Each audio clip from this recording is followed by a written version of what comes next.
Hi hello नमस्कार, स्वागत आहे तुमचं माझ्या नवीन व्हिडिओमध्ये। तर आज आहे महाशिवरात्री। घरातली कामं झाली आहेत सगळी, देवपूजा झाली आहे। आयुष रताळं खात होता, रताळी उकडली होती।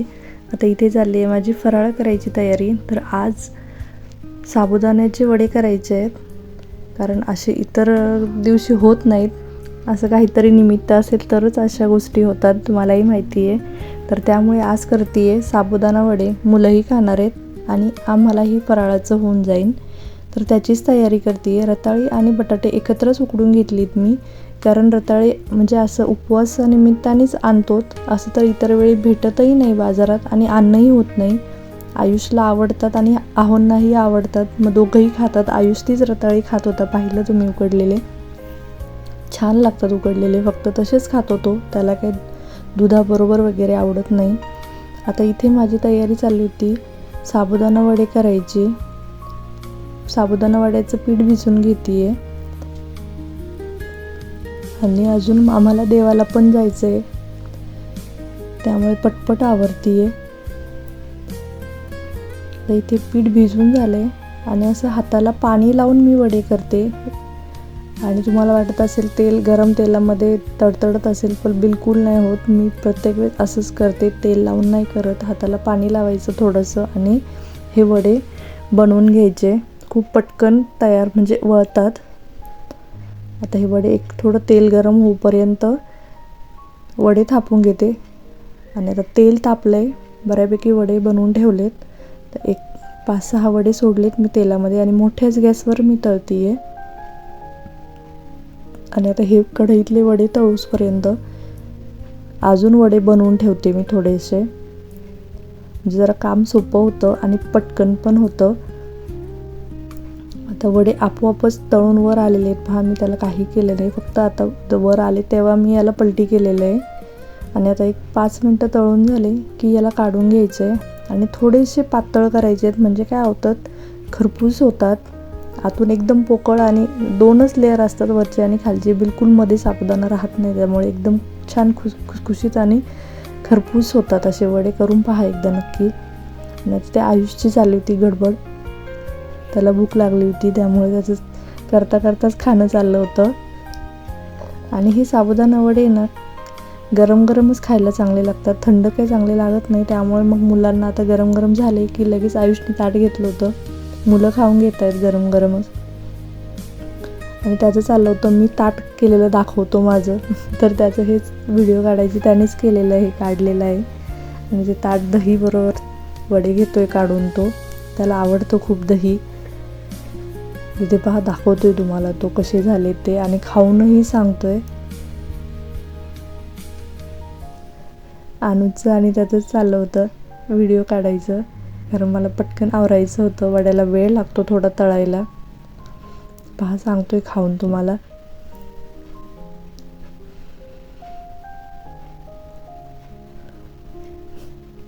बघा त्याची रिॲक्शन, त्याला खूप आवडतात साबुदाणा वडे। तळलेलं आमच्या अनुजला आवडत नाही जास्त, पण आयुषला आवडतात, कधीतरी चालतं। तर इथं निम्मे वडे करून झालते, मुलांनी जेवायला घेतलं होतं।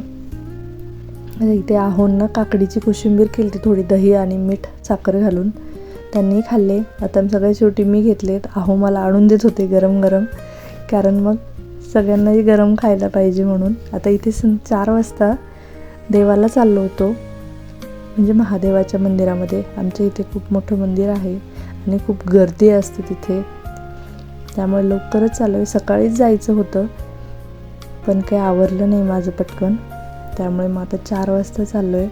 संध्याकाळी काही फराळाचं वगैरे ताण नाही आहे, कारण आम्ही एकच टाईम फराळाचं करतो, संध्याकाळी केळी वगैरे फक्त खायची। आणि आता इथे ना महाशिवरात्रीला खूप मोठी यात्रा असते आमच्या इथे, खूप वस्तू येतात, पाहू शकता तुम्ही, पण महागाई तेवढंच असते। गर्दीही पाहू शकता, भरपूर गर्दी होती। आम्हाला एक आता नंबरला लागायचं आहे जाऊन, अजून पार्किंग अलीकडेच लावली, आम्हाला माहीत नव्हतं इथे पार्किंगची सोय आहे म्हणून केलेली। तिथे आल्यावर कळालं की इथे पार्किंगची सोय आहे। आम्ही गाडी बरीच लांब लावली, छोट्या गाडीवरच आलो होतो। अनुष काही आला नव्हता, कारण त्याचे बोर्डचे पेपर आहे 17ला, पहिला पेपर आहे त्याचा, त्यामुळे तो नाही आला. कारण 2-3 तास तरी लागतात, कारण नंबरलाही खूप वेळ लागतो. त्यामुळे मी, आहो आणि आयुष आम्ही तिघं चालतो. आता इथे ना मला लोखंडाची कढई बघायची होती, पण खूप पातळ होती, एकदम पत्र्यासारखी पातळ कढई होती, त्यामुळे मी काही घेतली नाही. थोडी जाड पाहिजे होती मला, कारण लोखंडाची कढई आहे माझ्याकडे एक, पण मी गावी दिलेली आहे, पण ती खूप मोठी आहे, मला छोटी पाहिजे होती थोडी. पाहूया नेक्स्ट टाईम किंवा मग दुसरी कुठे मिळाली तर. आणि असा हा बाजार भरला होता पहा इथे सगळा. अजून मंदिरात जायचं आहे आम्हाला. आयुषचं आधीच खेळण्या बघायचं चाललं होतं, मी येताना हे घेईल ते घेईल ते आधीच ठरवत होता. आता इथे हे की होल्डर पाहत होते हे, तर म्हणजे ह्या बाई आहे ना ॲसेंबल करून देत होत्या समोरच. आता आहो म्हटले येताना पाहूया, कारण आम्हाला रांगेत लागायचं होतं, मग कुठे घेऊन फिरणार ना, त्यामुळे मग येताना घेऊ म्हटलं. ठेवून दिले परत आणि मग मंदिराकडे आलो. इथे तर ही गर्दी पाहू शकता तुम्ही, केवढी गर्दी आहे. तर ही तरी कमी आहे, संध्याकाळी तर पहा तुम्ही. आता इथे खूप नंबर होतेच. आता इथे नंबरला लागलो आम्ही. थोडे फोटोशूट केलं. आयुषला अचानकच कॅमेरा पुढे आला म्हणून पहा कसं करतोय तो. आणि मंदिर एवढं सुंदर सजवलं होतं ना, खूप छान दिसत होतं, पाहू शकता, खूपच सुंदर होतं. त्रिशूळ ते मोर तर खूप छान वाटत होते कडेचे.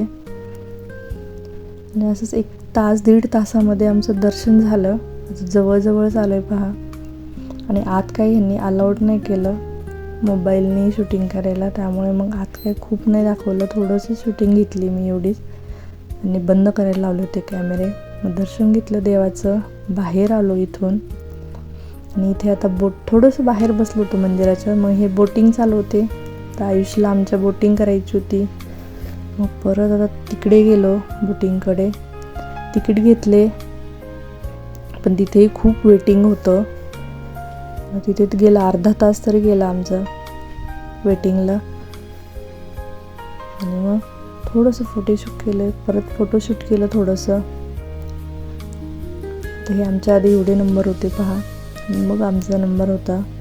एका वेळेस 10 जण जात होते बोटिंगला, त्यामुळे काही जास्त नाही, अर्धा तास थांबावं लागलं. आणि हे मी कॅमेरा घेऊन बसले म्हणून आहो मास्क लावून बसले होते. आणि मग फायनली आमचा नंबर आला बोटिंगसाठी. आयुषला आधी बसवलं, लाईफ जॅकेट घातलं होतं, सगळ्यांनीच घातले होते.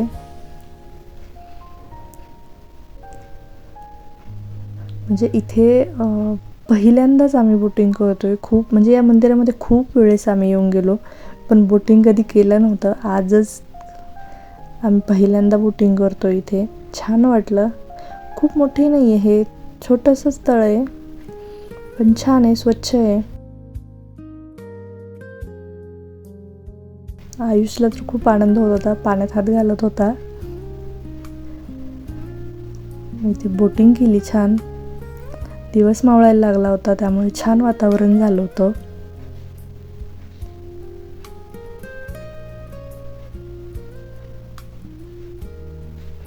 थोडी भीतीही वाटत होती, कारण ही बोट ना हलत पण होती खूप.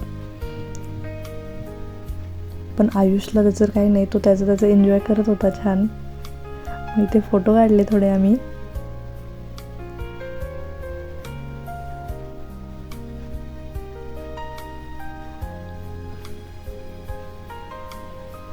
आणि आता रिटर्न चालली आमची बोट. आणि इथून मंदिरही दिसत होतं. छान वाटलं बोटिंग करून.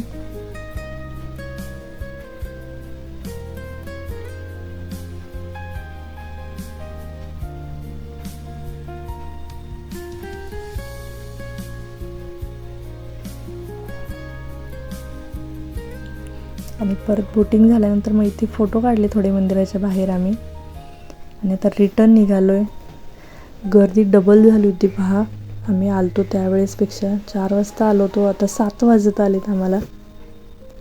भरपूर वेळ लागला. आणि ही घंटा पहा किती मोठी आहे इथालची. बाहेर निघायलाही होत नव्हतं, इतकी गर्दी झाली होती. त्यामुळे काही प्रसाद घ्यायला थांबलो नाही, कारण अनुज घरीच होता एकटाच.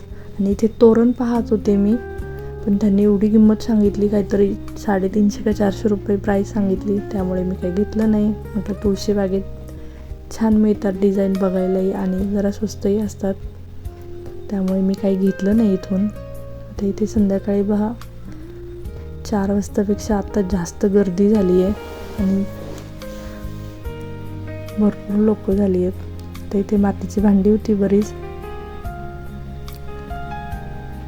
ज्वेलरी होत्या भरपूर, पण एवढी गर्दी होती ना की आज जाऊच वाटत नव्हतं. आणि आहोंना आमच्या गर्दी जास्त चालत नाही, तर त्यांचं तेच चालू होतं, चल पटकन बाहेर.